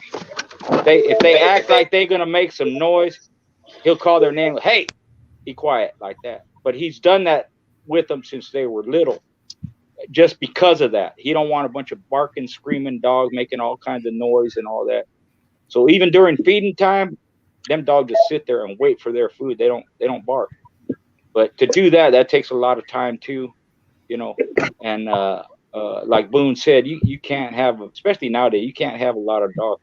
They won't just call the people on you. They'll be looking over your fence, or like Bach said, they'll poison your dog, or they'll shoot your dog, or something. You know, just people are that way, man. Shoot the hell out of your dogs, shoot your dogs with pellet guns, and then blame it on you. You know what I'm saying? Yeah. When the people come looking at your yard, like, oh, why your dog got these pellets on here? You're like, what the fuck? Yep. That's what they do. Yep, they will. So, you know, they'll throw some hamburger meat with rat poison on it and shit. Just to be mean, man. But it's all that, you know. They have lives too. You got to be respectful to the neighbors, and keep. I guess the shock collar is the way to go if it works, you know. Yeah. Somebody, they got me like that, and back in the early 2000s, somebody poisoned my dog Bubba. They put some antifreeze in his bowl. You know, some antifreeze and shit, and I didn't know what the fuck was wrong with him. He was like shaky. He was real shaky and shit. And so I didn't know what was wrong. I'm like, okay, I'm gonna take him to the vet. And then I went to check his bowls and stuff, and all this fucking green shit was in there. I'm like, what the fuck is this? So I knew it was my neighbors did that shit, because he was a loud ass dog. You know, he used to bark and howl and shit, like, you know what I mean, and you know, like them little fake howls they do whenever whenever he hear like a police siren or a fire truck or something. He used to do that kind of weird shit, but whatever. Ty Green in the super chat, appreciate the love, family. He says, has anyone ever used camelina oil for dogs? I never heard of it. Camelina oil? Camelina. No, I never heard of it. What is it? I never heard of it. I don't know. So most likely nobody's ever used it for their dogs. Another question we got here. Salute to you though, Ty Green. Let me get to this question here. I'm gonna skip past some questions we can save for next week, but I'm gonna get to this question here. In the past, why did dog men condition their dogs to be so thin? I'm gonna go with you, Mr. Garcia. Yeah, I asked. It came up in a conversation with Jerry Bean, Mr. Bean. He's old dog man. He was mentored by Cecil Pond, and he knew Bob Wallace real good. So he'd go way back to the late 50s, early 60s, you know. And it just came up in conversation while we were talking about conditioning. The answer is, what he told me is, you know, that's just the way they were taught, you know. And when you have that kind of mindset where they need to be as thin as they can, you know, at their bottom weight, which a lot of times they're the bigger dog because of that. That's where that term big dog'em comes at, you know. And also I think it has to do with, you know, a lot of the people that were still active back then, most of it was in the South. Whether you know, from Arizona all the way to Florida, and it's hot, And in those southeastern states, it's muggy too, you know, and they would do dogs all year round, middle of summertime, you know. So in that respect, you do need them thin, you know. They used to tell me back then, man, you just give them enough water to wet a spoon, you know. It wasn't literal, but that, you know, they dried them out as much as they could. And but what it did, it had the effect where a lot of them, they didn't have no strength. And that's why you see a lot of them fights going a long distance, you know. That if they're too low, it takes the mouth out of them, you know. They don't have no straight. They can't really bite that hard. And he said a lot of times, Richard, them dogs, they look like a couple old men just flopping around, you know. They ain't really hurting each other. They just, you know, going through the motions. They're kind of slow moving, robotic, you know, and they go a lot of time. So it's kind of two things. I think the weather had a lot to do with it. Plus, that's just the way people were taught. Sadler did it, you know, and you have to be good to know how to do that. Bring them down that low where they're, you know, I would say back then, some of them dogs were dehydrated. They weren't just dried out. They were dehydrated, sickly looking, you know, because like I mentioned before, when I seen Ronnie Anderson, his dogs were as thin as I thought a dog could be, but they looked good. And you know, that Brutus, he was a 47, 48. Some of them guys back then, they would have done Brutus at 45 or 46, you know. And it was just something that I always wondered why they did that. And I think it's twofold. That's the way they were taught. That's what everybody did. So everybody follows suit and everybody goes along with it. They don't even have to know the reason why. That's just the way you did it. You know, that happens in breeding and all kinds of stuff. Why you breed a dog like that? Well, that's the way I was taught or whatever. And a lot of it in that hot, muggy weather, you have to do that. It's a detriment to have too much weight on them. Where up in the northern states during the winter, and even in California, you know, it gets down to freezing. You know, they need a little bit more weight on them. You know, they need that weight. You know, especially if you're going to Reno in the middle of summertime where it's 4 foot of snow, and some of the places we went to, you know, you ain't inside a building. If you are, it's a wooden building and the wind cuts through you. You know, you could be wearing 2 pair of socks and 2 sweaters and a t-shirt and a coat, and a beanie cap. You're going to freeze. So imagine, I've been there. One show, we didn't even wash the dogs. It's too cold to even wash the dogs. People tasted them, they did their thing, and that was it. So, you know, that's a different thing, but it was just normal for people to bring them in thin like that. And I think in a lot of cases, they weren't just dried out, they were dehydrated. They were too sucked in, too sucked up, no moisture. And when you know, if you see dogs like that, you can tell right away the way they move and the way they act. Can't bite hard. They're almost in slow motion, you know. And I always thought it wasn't good to do that, but that's I just wanted to hear his perspective. But that's the first thing he said. That's the way they were taught, Richard. But he did it so that they did it too, you know. Right. Yes, indeed. Welcome down, Ram Big Steppin'. You in the building, bro? Yo. What's up, bro? There he is. Welcome down. What's up? Welcome down. Chilling. It was at a birthday dinner for my lady, so okay. Sorry I'm late. That's all good. Happy birthday to her.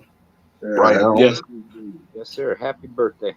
Yeah, man. I want to go to Bach, and I'm gonna let you handle this one here, man. It's been like, you know, we do this show, we talk about this all the time, but you know, every once in a while you get some knuckleheads who will say that doing this type of show is like snitching. You know what I'm saying?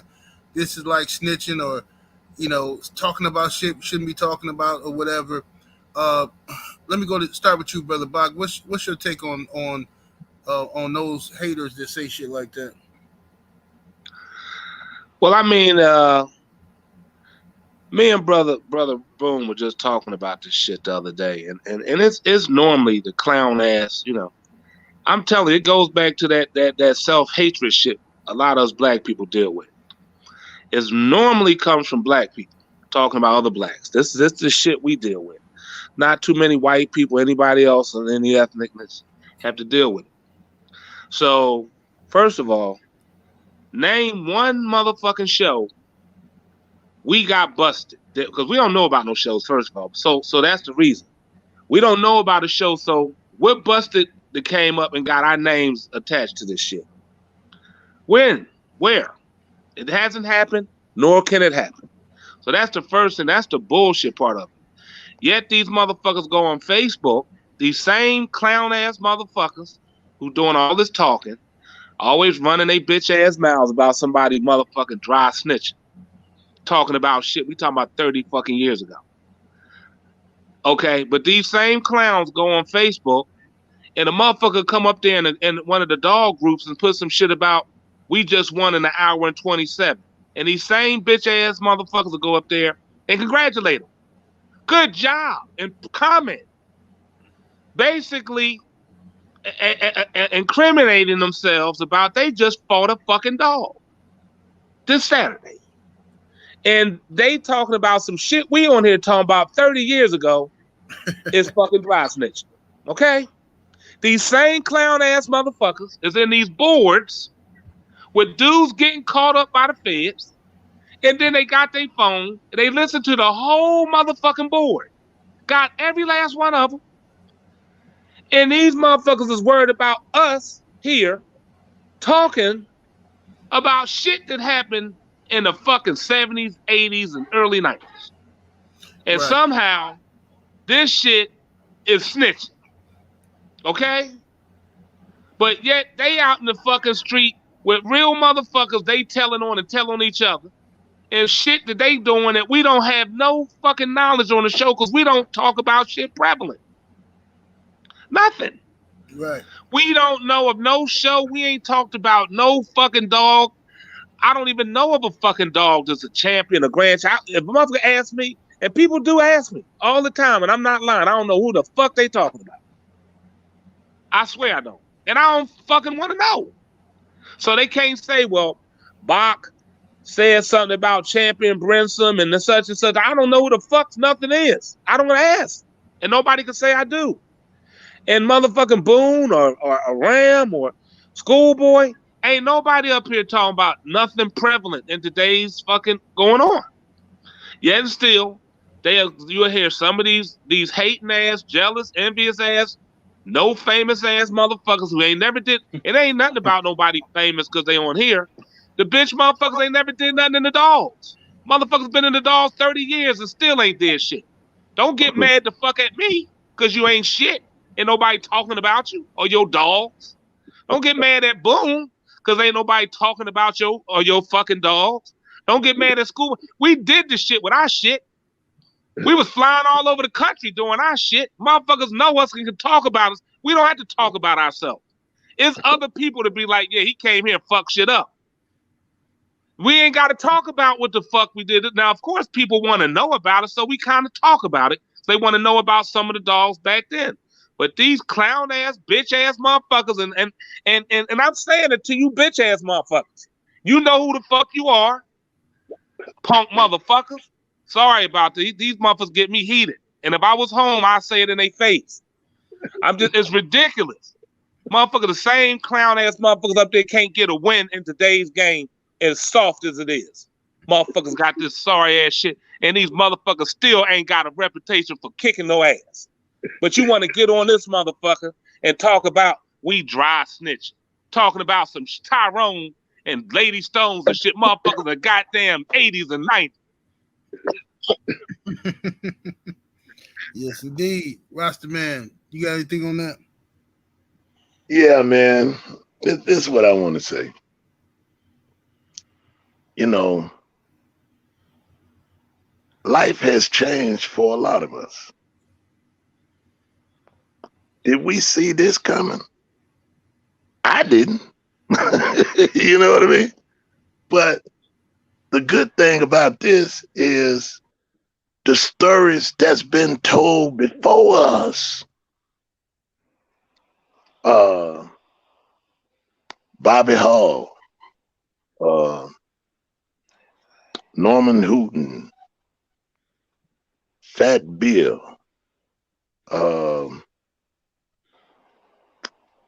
So many people done told their stories of yesteryear. And they glorified by these same black motherfuckers. Keep going. No, you're right. But my thing is, it's nothing different than what's been done before. It's just that now, instead of reading it, you can hear it. You see what I'm saying? You can hear it from us being on a show that's been developed by one of the best guys in the damn business, 78 Sports. Right. Appreciate it. He's a great guy, man. This man has a family. This man feeds his family. This man take care of his family. And he loves his frat brothers. That's right. And he plugged any one of us that have any information to sell or to offer product or whatever we want to do, he does that. Instead of the clowns sitting back talking clown business, they need to be trying to say, well, at 78 Sports, is it something I could do to help, or can I got a product I want to offer, can you put it on your site or whatever? You know, you might grow, you don't know. But if you don't never ask, you never will.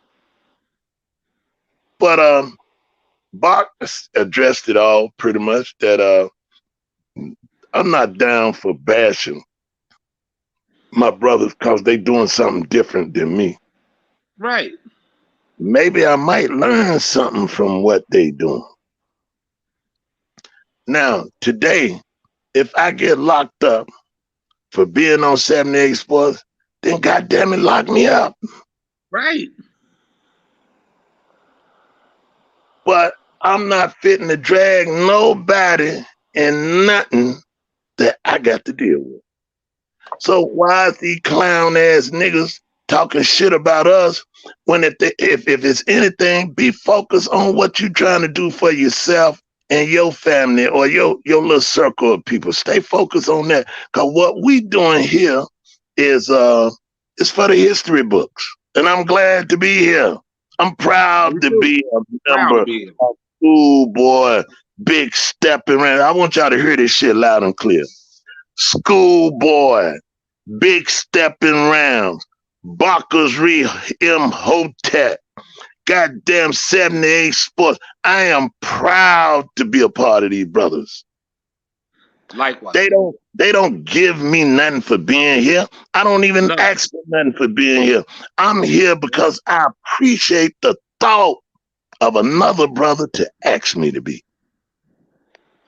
So now, if y'all call this dry snitching, fuck all y'all. Exactly. Because 78, anytime you want me to appear, Big Stepping, anytime you want me to appear, Schoolboy, anytime you want me to appear, Bach, anytime y'all, I'm here, man. Call me. That's right. That's right. Yes, indeed. And you know, it's a lot of that stuff just comes from jealousy, man.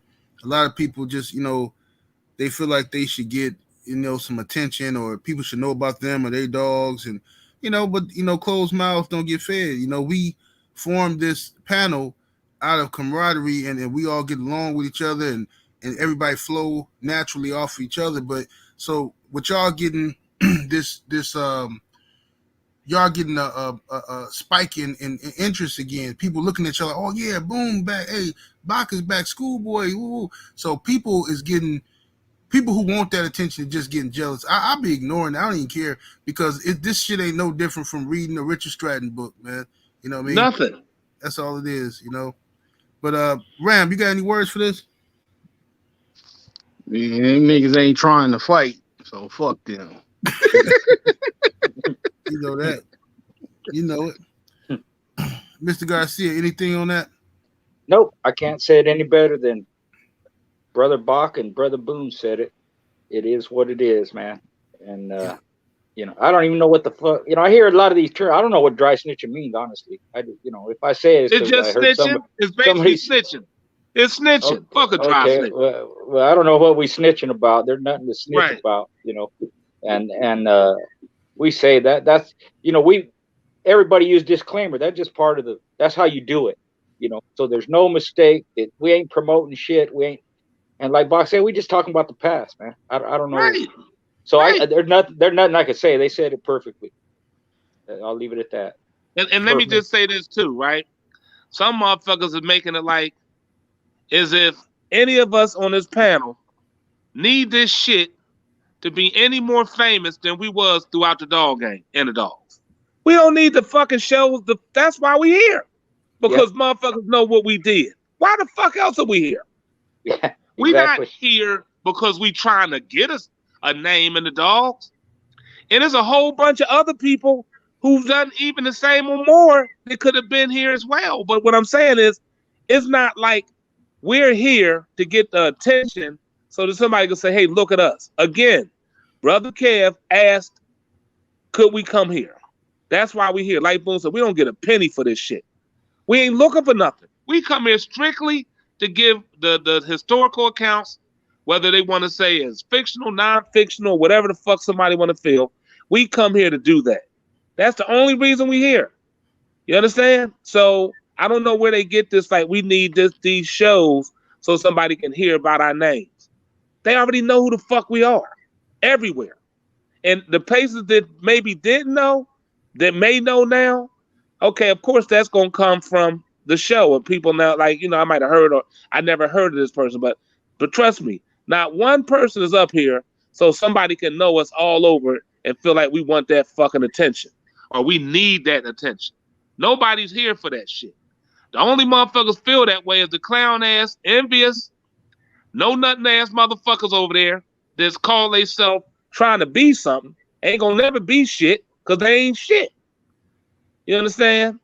And they feel that since nobody knows who they are, then they feel upset that somebody's getting some light and they're not. That's only because anybody else that sit secure in their own who they are. No real man or woman is secure in what they do would never give a fuck about what somebody else do to begin with. They wouldn't give a fuck what you doing, good or bad. It would mean nothing to them. But to those who are some insecure, no nothing motherfuckers, they upset as shit. And fuck them, like we already said. I just want to repeat that. Yes, sir. Yes, sir. To my homie. Hey. Oh, go ahead, Ross, man. Can I finish with this? Yes, sir. See, it's everything about time management. We manage our time for our frat brothers to hear our old stories. Right. Okay. Now, if whoever you are, if you have a story you want to tell, won't you ask somebody if you can be a part of it instead of trying to put us down and make us look like we doing something wrong? Because my thing is, I love to hear anybody's story. Me too. I don't care who it is. You know what I mean? Because you could, it could be intriguing whoever it come from.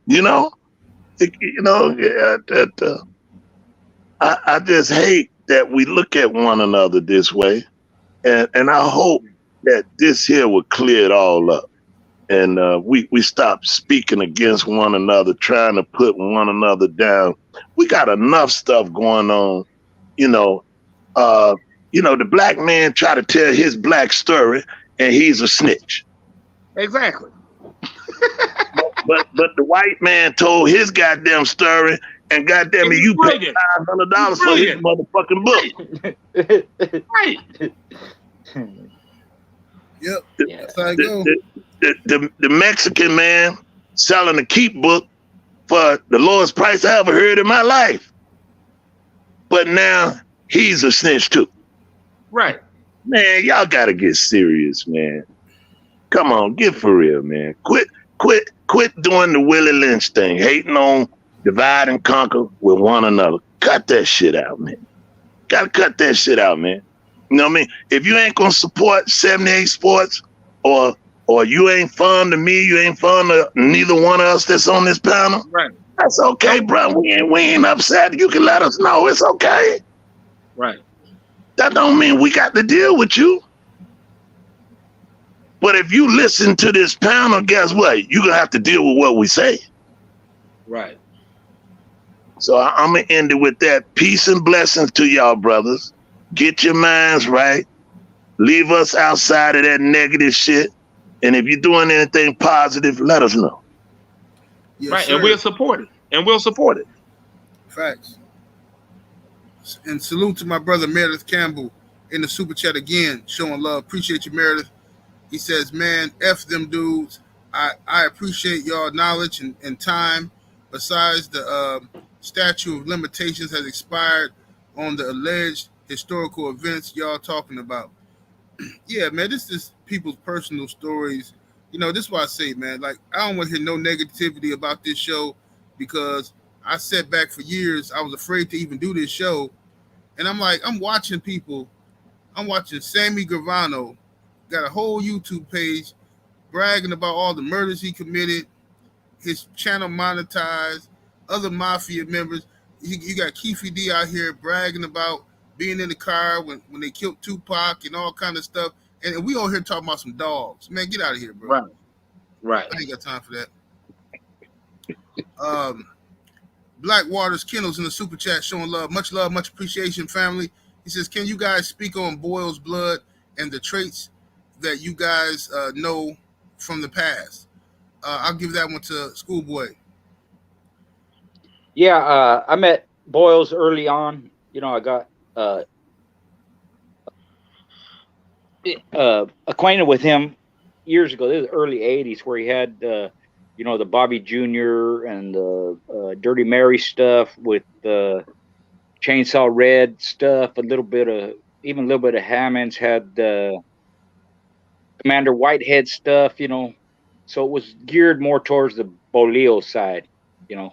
And I like those better than when he later crossed, you know, started using the Cherokee Chief and Champion Bumper, more the Eli side, you know, Euler Jr., Euler, Smokey, that stuff, you know. Even the Boomerang stuff from Queen of Hearts, you know, this was before that.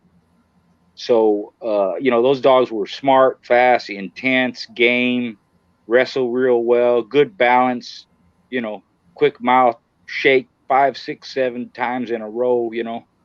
I really like those dogs. When he started adding more of the Eli stuff and the Boomerang stuff, you know, he got more mouth with those dogs, you know, and I think that's why he did it. I never really did ask him, you know, because he would always tell me, you know, when I breed to a male, I got to see him go. So apparently, you know, what he would do is go see these dogs win or whatever. He liked them, he'd breed to them. Anybody that's in the dogs, you know, even if you don't like it, because I'll say negative shit about Eli stuff sometimes, but I do like it. And anybody in the dogs, with the exception of very, very few, knows that you either have to have some Eli in there, or there's Eli in your dogs anyways. So I'll say that. But I think the reason he did that, because they needed more mouth. You know, they had pretty good mouth. You know, but when you put the Eli, it's just another level.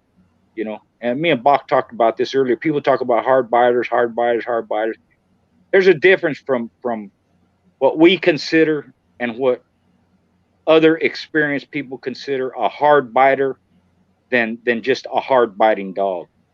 You know, it's a different level. It's a different type. You know, for me, what I consider a hard biting dog, they just wreck shit. It don't take long. It don't take much effort. You know, I seen one finish a dog in the throat in 2 minutes, from when it started to when it ended in the throat. 2 minutes total at a convention. I've seen dogs finish dogs in 8 minutes, 10 minutes, 3 minutes, like that. You're talking one hold like that. So the point is, people are chasing mouth. That you need it, you know, or back then, and I'm talking in the past, but you want to have that, you know, you don't want to give up other stuff if you don't have to, but that's just the nature of the game. You got to be able to bite some, you know. So, but the Boyle's dogs back in them days, I just liked them more geared towards the Bolio blood, because the Bolio was kind of the answer to them hard biting dogs that were all through the Southwest, you know, from Arizona, like, you know, all the way to Florida, Oklahoma, Texas, Alabama, Mississippi, a lot of them dogs, Carver dogs and Eli dogs and whatever. Later on, it was JOCKO dogs. You know, they known for having mouth. And from New Mexico to California, there was a ton of Bolio dogs. And for me, in my mind, anyways, that was the counter to those hard biting Eli dogs, or any hard mouth dog, even the snooty Mim stuff and the, you know, Goober and a lot of them, that stuff out west, you know, was hard biting stuff. So the Bolio stuff was the answer to that.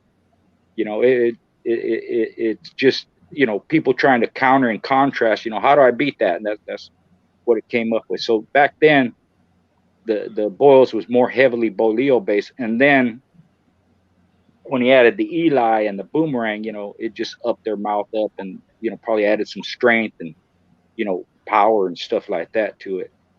Still good dogs, you know. A lot of them dogs were hard biters, Mr. Rogers and Reno, and there's a ton of them, you know. He just knew how to breed. You know, he had that knack for it, you know, of you know, you don't have to have a ton of dogs. You just have to have some good dogs, put them together, use the ones that click, and just keep it going. Mostly lion breeding. So those are the Boyle dogs I was familiar with. Yes, sir. Let me ask Ram a question here. I was saving this question for Ram, but he back now. So it was what's more rare? Real hard mouth or deep gameness? Yeah, that was a question I was chopping it up with one of my partners from back in the day about, and he was saying he think they're about the same, and I was telling him I think you to see real mouth is more rare than to see real gameness. You know, gameness will pop out when you least expect it, and it's a beauty to see. But that real devastating mouth, that shit hard to come by, man. That's like some good dope, you know. That shit you fucking see it and it's up. That shit is just hard to fucking when you really see, like, it's motherfuckers could bite hard, no doubt, but real hard biting like a killing mouth, you don't see that shit a lot, man. You know, like a red jack type mouth. It wasn't a lot of fucking red jacks running around like that, you know. Right. And Okay. that's why I posted that question just to see what y'all take on it was. What's your take on that, brother Bach? Well, I'm gonna have to disagree. I'm gonna go with gameness. Um, there's a lot of curves out there. Let's be honest. It's a fucking boatload of them. And to see, I you know, I see quite, you know, when we, like, you know, Brother Ram was talking about mouth, like, you know, it can get to mouth, you know, 'cause then it gets to perspective of whose mouth looks at. Well, I don't see a mouth like your 10 mouth to me is a 5 mouth, and you know what I mean. So that can, a person's hard mouth can always be played with, but you can't play with gameness, you know. So me personally, through all of the years I've seen the dogs, I've only seen a fucking handful of deep to dead game dogs. I've seen a whole bunch of curves and seen a good amount of hard mouth.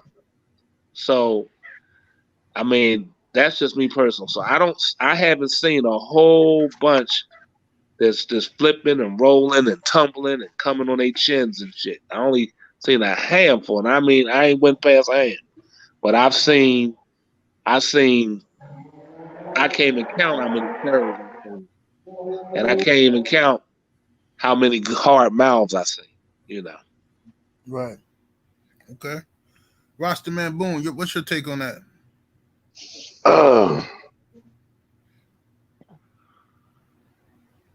the amount between is the percentage higher of seeing hard mouth dog or is it more rare to see a real hard mouth dog or a deep game dog? I think it's more rare to see a real hard mouth dog because everybody don't get to see that. Or if they do see it, well, let me just say this. I wouldn't say don't get to see it. Everybody don't get to have one. I say that. But you know, it'll be, you know, the hard mouth dog is far and few, but your game dogs, you know, I feel like it's two different categories. A game dog, which he'll stay there long enough till he won't quit. You know what I mean? And then till he will quit. But that dead game dog, he gonna take his death. So, you know, I think it's more rare to see one that just bite one to death. You know what I mean? Like Schoolboy said, you know, you've seen some 2 minutes, 3 minutes, 8 minutes, and I've seen some stuff like that too, 5 minutes. You know what I mean? And you like, damn, man, is this for real? You know what I mean? So it ain't like you get to see that all the time. You know, in the past, you know, it wasn't like you would get to see that. You know, but. Yeah, Bach just used to seeing hard mouth dogs his whole life. That's all, biting and shit to him. That's all I got. Yeah, that's all I got. I mean, I don't know nothing else. Like all Bach shit probably bit like sharks. Nigga, he was looking for that dead game shit. I put it like this. Only thing I'm saying, like, you know, it depends on what region. Even though Boone and I, we was close. I was in Virginia. He was in North Carolina. But like I said, I can't count that many game dogs. I mean, and here's another thing. This is no disrespect to the different people's kennels and all that, and camps and fucking dog. Bruh, I'm gonna use this analogy. Arturo Gotti and Mickey Ward. Some would claim that's 3 of the best fucking fights you would ever see. That's what they would say. Right. But not to me. I be sitting up there saying that's the clownish fights ever. That's fight follies. 2 motherfuckers who ain't got a defensive strategy in the world, just pounding each other's ass. And then here we got light-handed ass Floyd going that motherfucker. They didn't get his little light ass out of Arturo Gotti's ass in 6 rounds. He'd have killed him, probably by the 7th. Okay? So what I'm saying is when you start seeing real shit against bullshit, it's a big difference. Yeah, so I'm saying to say, and no disrespect, I swear I don't try to be disrespectful to like certain dogs people fucking idolize, like, and their owners and breeder and shit. But I'ma just say this because I'm not gonna say the name. But it's certain dogs, a certain red boy dogs, and these motherfuckers thought they was hell. I never seen a game won out of the motherfucker. We curved out everything we seen of, and everybody I seen, they was cursed. But to other time when they go on each other, these are some 3-4 hour fighting motherfuckers. And I'm sitting there saying to myself, you know why? Because ain't a bulldog in that bitch. Okay? Okay? So let me go drop one of my bulldogs in there. We ain't gonna get no but 20 minutes out of this bitch. We ain't going 3 hours. Okay? So that's all I'm saying. So all I'm saying is to see a real dead game motherfucker on a good dog. I ain't talking about a dead game dog, because here's the difference too between dead game. If I could have this second, you got 2 bitch ass motherfuckers fighting in here that ain't worth. I ain't gonna say they bitch. They game. So they game dogs because neither one of them are hurting each other. They dying of exhaustion. They're dying of internal things because of the fight going this long. Kidneys failing, shit like that. Veins collapsing, those type of things. They ain't dying because of nobody got bit nowhere killing them. They dying because of the fucking time. Now, what's fucking dead game about them motherfuckers when they don't know they dying? There's a difference when a motherfucker know they dying and a motherfucker don't know they dying. I cut you with a fucking razor blade in a fight and you ain't feel none of these fucking joints. You don't really, you steady fighting back hard as shit. You don't know until you start getting weak walking out the club and you wetter than the motherfucker. But had you known I was hitting you with that motherfucker raised in the club, your motherfucking ass was hollering and getting the fuck out of it. Oh shit, motherfucker killed me. You understand? It's a difference. It's a difference. So when people start talking all that dead game shit to me, I don't give a fuck how you feel about it. Your shit ain't that game. You just ain't been against a real motherfucker. You game against that bullshit. So you can fight that bullshit and feel good about it. Goddamn tumbling and rumbling, but now if there are real, true game bulldogs, they will die. And I'm talking about knowing they being killed. So I'm not putting those in it. But I'm saying most of the shit, when you got shit on shit, I don't give a fuck if you got 100 grand on a motherfucker. Please don't think either one of y'all left with a bulldog. One got game, this other one got best. Both of them bitches shouldn't have made it to the fucking fight. In my eyes. I'm just saying, so. They damn sure shouldn't have made it back to the car. Right. Damn right. Mr. Garcia, what's your take on that, the mouth and gameness? Yeah, I'll take gameness because it's such an anomaly. It's so rare, you know, like Bach was saying, to see real, true gameness, you know, it's you know, I'll just reiterate, you know, when you have time to think about it, that's where you'll see where your heart is, you know. And when a dog has time to think about it and they don't give a fuck and they continue to do what they do and they don't know they're losing, they don't give a fuck if they're hurt, they ignore it. That's a rare commodity. That's more in their head and their heart, you know, where you know, and you know, a lot of hard biting dogs, they do quit, but so do a lot of soft biting dogs too, you know. And you know, the throughout the history, there's been a lot more dogs that quit than a lot more dogs that have a hard mouth. Right. That's just the nature of the game. Both of them are hard to get, but to see a real game dog, you know, that's a rarity, you know. And even in my, you know, when I talk about my dogs, you know, I don't say they dead game or this and that. I just say the dogs in my peds, none of them quit because I didn't keep dogs that quit. And then it's up to me what I consider, you know, did I put them through enough where they prove their gameness? If they're up to snuff to me, then I'll say they're a game dog. But it's a rare commodity, which is why I didn't have a shitload of dogs that I bred, because, you know, anybody doing this shit in the past, if you're honest, you're going to say you have more dogs that quit than don't. That's just the way it is. That's the truth.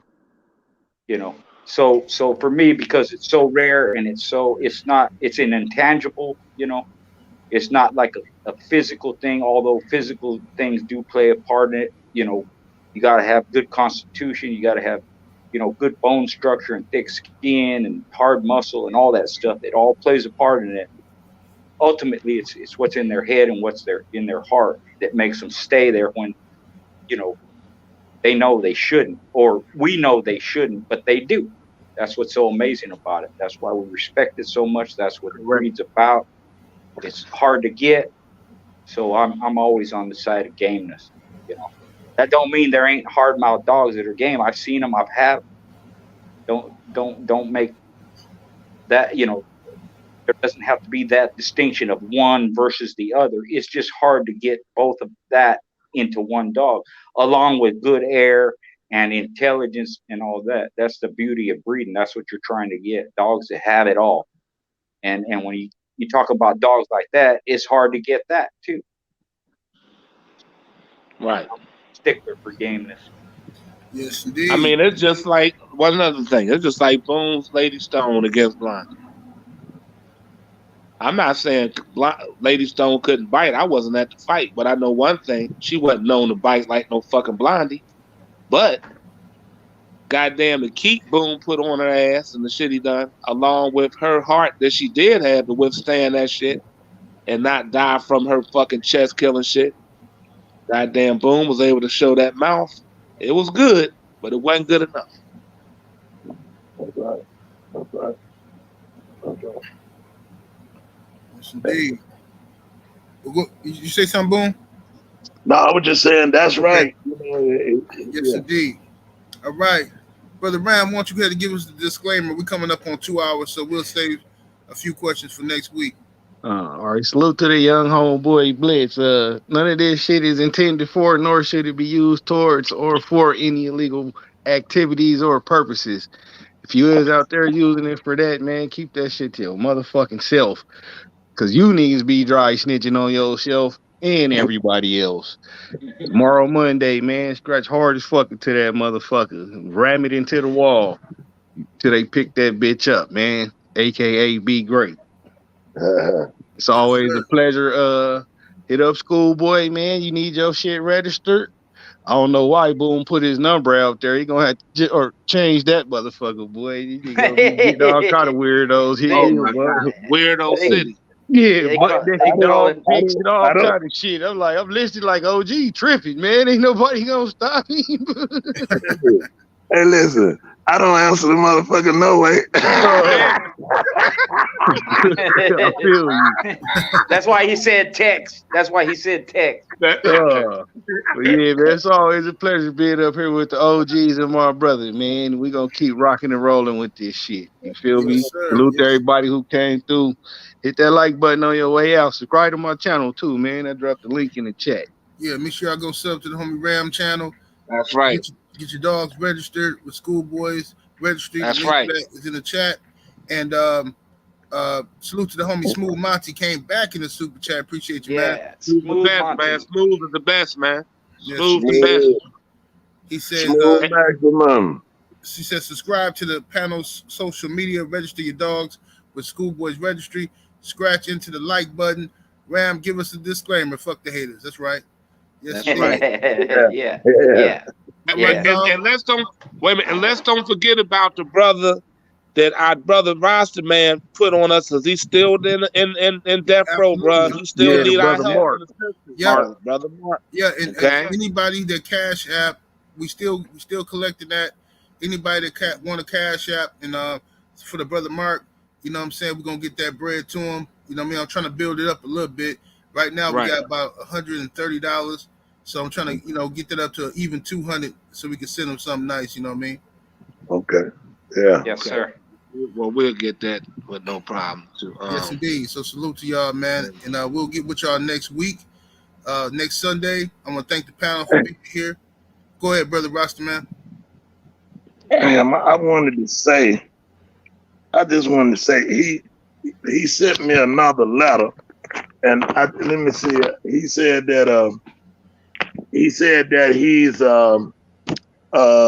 call motion. Okay, he's doing he's in a second appeal called Motion for Appropriate Relief, MAR. I didn't know if it was a attorney or anybody had an attorney in their family or somebody that can possibly help this brother through this process. Right. I don't know. But if it's anybody out there that can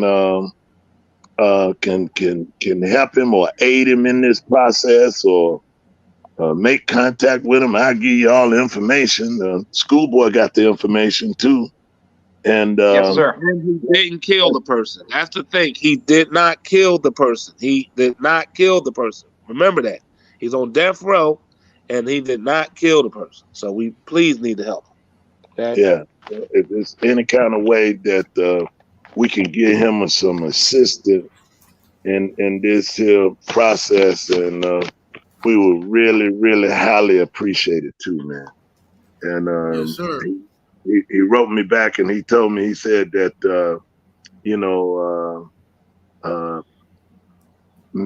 me speaking to him, and then when I spoke to him, it's from all us, everybody on the panel within mind. And he said he's scratching 100 miles per hour. He said that it's one time before now that he was on the bottom in his thoughts. He said, but his daughter kind of lifted him up. He said, but with me responding back and let them know, that we vibing him, he said he's scratching 100 miles per hour. He's studying, he's reading, You know, he done got new life. He done, you know what I mean, done perked him up. So if there's anybody out there that can help this brother, man, please, you know, and if y'all want to make a donation, we don't want the funds for him. I mean, for us, we want the funds for him. And, you know, and I remember at one time they was doing a fundraising for Floyd Boudreaux. And I think Fat Bill told me they raised $10,000, $7,000 or something like that. I don't know what amount of money it would take to get him the assistance he needs, but whatever it takes, let's just give what we can so that it helps somebody out that really need help. And he even told me, he said, whether it happened for me or not, he said, I'm gonna still be dead game and I will not stand in line. So this is a fraternity brother that see it the way we all see it. And if we can help him, let's be of help to him, if any. Right. All right, and I wanted to say this too, real quick. We also with one of our dear fraternity members, and I'm like I said, sad that I haven't got up with Going Hard Twins over there. Brother Mo, we definitely keeping our prayers and support up for that brother, man, who's fighting, you know, fighting some illnesses. You know what I'm saying? We want to hold on, I don't know, somebody that went. No, I got that's schoolboy walk through the house. Go ahead. Oh, okay. Yeah, we want to keep the brother he's fighting. We want to fight with Brother Mo from Going Hard Kennels. Like I said, that brother put a whole lot of work in. He's a very legendary brother himself in the dogs. He's done a lot of work, and like I said, he's dealing with some things. So we want to keep him in our thoughts and prayers, you know. And then, like I said, and thank him for inviting all of us to a show. You know what I'm saying? So we went over there. If y'all ain't seen them, go check them out. All of us did some dope interviews over there. Right. Sir. I want to say from the panel to Mo and his family, 6 million prayers. We big up the brother. That's and right. All praise to the Most High that if he can be blessed, whatever he need, let's bless him with it. Absolutely. Yes, sir. God bless. God bless. Indeed. Yes, Peace. indeed. And salute to the brother Smooth Monty in the super chat. Again, salute to homie. He says, we can afford a lap dance. Let's give one for Mark. Yes, indeed. Yes, and sir. Salute, Thank you, man. Thank you, brother Monty. Yes, sir. Appreciate that, and appreciate that to brother Main Event Mark, who gave a little money up to brother Mark. I see him man. here. Much love. Yeah, Brother man. Mark. He say, salute to you, Main Event. He say, don't know, bro, but here's a little something towards the pot. Yes, indeed, family. Salute to my brother, Main Event Mark. And also salute to somebody in the Cash App that will remain nameless. He don't want me to say his name, but he sent $100 from Mark. Oh, my God. Yeah. Thank you, brother. Man. Thank you. Love. Thank you. Much love. Wait, boy. Look here. See, this is what I know. Is when we come together in the right thought, we can move some things, brother. But see, we so filled up with negativism to the point that we be shitting it and we eat it and we pray on it and we live on it and we constantly shitting on ourselves. But when we look at that little kid, we looking at the same fucking kid we used to be. Right. See, we was a kid at one time, but you grow up, you develop to honor and be proud of who you are. You know, the words say, be your brother's keeper, man. It don't be said, vex your brother, vex the black woman. All this so crazy. We got to stop this shit, man. We killing ourselves, man. Ain't nobody got to kill. We kill ourselves with the idiotic thoughts and the negative thoughts and all this crazy shit. We get a gun and we think it's supposed to be used on a brother or a sister. Right. That ain't what it's for. It's supposed to protect you and yours at your home or wherever the hell you at. But you don't just go out and just killing brothers, man. We got to stop this, man. We got to stop. But I'm sorry, Kel. I know you're ready, man. I'm sorry. No, you good. You good. Yes, indeed, man. Salute to everybody in the building. Thank y'all for joining us. Much love to the anonymous person, man. Yes, Beautiful. indeed. Jeff, this did $5. Yes, indeed. Salute Jeff Smith. Appreciate the love, family. Much love to brother Jeff. All right, y'all. We're gonna see y'all next week. Thank y'all for the support, man. We up out of here, y'all. Deuces. Yeah. Peace. Big up.